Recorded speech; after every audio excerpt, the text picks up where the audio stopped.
If your arms burn out fast, if your grips are shot halfway through class, if you feel strong but nothing seems to finish, you're probably squeezing too early. This isn't about relaxing more, it's about timing. And fixing this one habit will immediately improve your jiu-jitsu. Most beginners think squeezing is how control works, but squeezing is the last step, not the first. When you squeeze before control is established, you're doing all the work yourself, and that's why you gas out. High-level grapplers don't squeeze to get control. They squeeze to lock in control that already exists. That difference matters. Understanding this distinction is absolutely critical to your development in jiu-jitsu. When you watch white belts roll, you'll notice a common pattern. They grab onto something and immediately apply maximum force, as if the intensity of their grip alone will create the outcome they want. They wrap up a guillotine and crush with everything they have from the first second. They secure side control and press down with all their body weight instantly. They grab a collar and strangle the fabric like they're trying to destroy it. This approach seems logical on the surface. You want control, so you apply force to create it. But jiu-jitsu doesn't work that way. Force applied before proper positioning is established becomes wasted effort that accomplishes nothing except exhausting you. It's like trying to tighten a bolt before threading it properly. You can turn the wrench as hard as you want, but you're not actually creating the connection you need. The advanced practitioner operates on an entirely different timeline.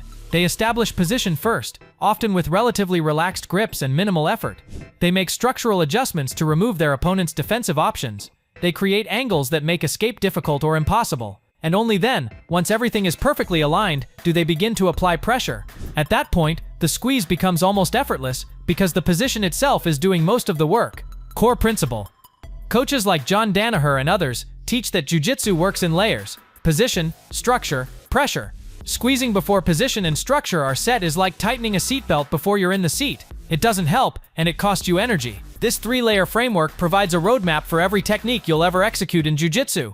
Position refers to where your body is relative to your opponent's body. Are you in mount, side control, or back control? Have you achieved the proper angle for the submission you're attempting? Is your weight distributed correctly?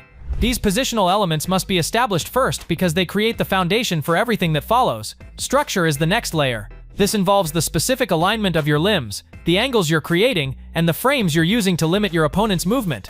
In a rear naked choke, for example, structure means getting your choking arm under the chin, securing your opposite hand in the correct grip, getting your hooks in, and flattening your opponent's body. None of this requires significant squeezing yet, it's all positional and structural work. Pressure is the final layer, and this is where squeezing finally becomes relevant. Once position and structure are perfect, you apply force to finish the technique, but notice that pressure comes last, not first. It's the cherry on top of a properly built sundae, not the foundation itself. When white belts skip straight to pressure without establishing position and structure first, they're building their house on sand. No amount of squeezing will compensate for poor positioning. Why early squeezing fails? When you squeeze too early, your opponent still has movement, your arms take on all the load, your breathing speeds up, your grips fatigue fast. Meanwhile, nothing actually improves. You're working hard but not working smart. Control should feel stable before effort shows up. Let's break down exactly what happens physiologically and mechanically when you squeeze prematurely. First, your opponent retains mobility. If you haven't properly controlled their hips, shoulders, or whatever body part is critical to the position, they can still move. That movement requires you to constantly readjust your squeeze, constantly apply more force, constantly fight against their attempts to escape. You're essentially trying to hold water in your hands. The harder you squeeze, the more it leaks out between your fingers. Second, your muscular system bears the entire burden of control. Instead of using skeletal alignment, body weight, and leverage to create pressure, you're relying purely on muscle contraction. Muscles fatigue quickly under sustained tension. Your forearms, in particular, are relatively small muscle groups that weren't designed for prolonged maximum effort gripping. When you ask them to maintain intense squeezing for extended periods, they fail rapidly. Third, your breathing pattern deteriorates. Maximum muscular effort triggers a holding or rapid breathing response.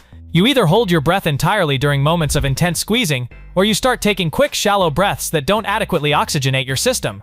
Either way, your cardiovascular efficiency plummets, and you begin accumulating oxygen debt that compounds your fatigue. Fourth, your grip strength depletes at an alarming rate. You start the round with fresh hands capable of generating significant crushing force, but after 30 seconds of death gripping everything you touch, your forearms are screaming, and your fingers can barely maintain basic grips, let alone finish submissions. You've spent your most valuable resource on efforts that produced no returns.